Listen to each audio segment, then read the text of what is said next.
جی اگلا سوال ہے، ساتھی پوچھتے ہیں شیخ محترم کچھ لوگ قرآن کو ابجاد میں لکھتے ہیں، یعنی آیات کے نمبر نکال کر اس کی شکل میں بناتے ہیں، اور ساتھ میں جو ہے نا اس کی تعویذ بھی بناتے ہیں، اور لوگ کہتے ہیں کہ یہ چیز ہم یعنی آیات تو نہیں لکھتے، بے ادبی نہیں ہوتی ہے، لہٰذا نمبر یہ جائز ہے، اور عرب سے اس کا دلیل ملتی ہے، تو ان کو کیا دلیل مدلل جواب دے سکتے ہیں؟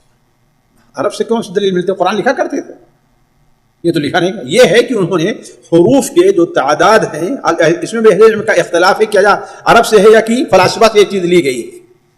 وہ فلاسفہ جو چاند اور سورج اس کے اندر لگائے تو اس کے لحاظ سے ہر چاند کا وہ ایک الف کا یہ نمبر ہی اس طریقے سے متعین کیا کرتے تھے، یہ الگ مسئلہ ہے. لیکن اصل چیز یہ ہے کہ قرآن مجید کو ان حروف میں ان کے ہر حرف کا ایک قیمت دے کر کے ان کو نقل کرنا یہ قطعاً جائز نہیں ہے. اولاً یہ قرآن کی حرمت کے خلاف ہے. ثانیاً یہ بتائیے کہ مثال کے طور پر الحمدو کا ایک کی قیمت ہے، کیا دوسرے معنی یہی جو کفریہ ہوں گے اس کی یہ قیمت نہیں ہو سکتی؟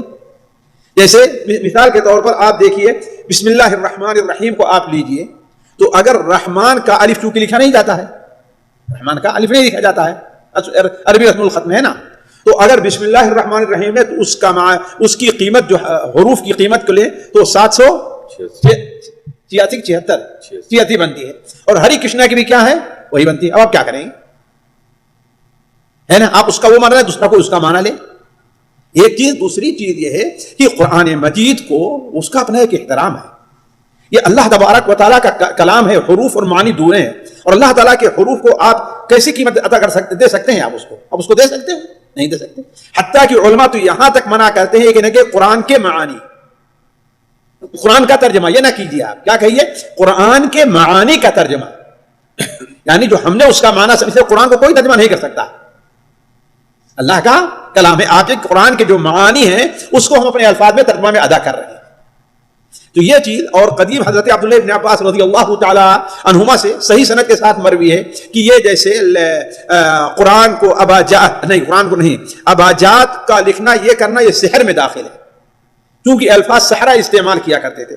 اب اگر انسان کوئی اس کو جائز مقصد کے لیے جس کا تعلق مثلا شریعت وغیرہ سے نہیں ہے، جیسے تاریخ میلاد نکالنا ہے اور یہ ہے وہ ہے، جیسا کہ شعراء لوگ عام طور پر یا علماء ہو اپنا نکالتے رہیں، تو ٹھیک ہے، اس کے ایک جواز کی صورت عادات میں سے ہے.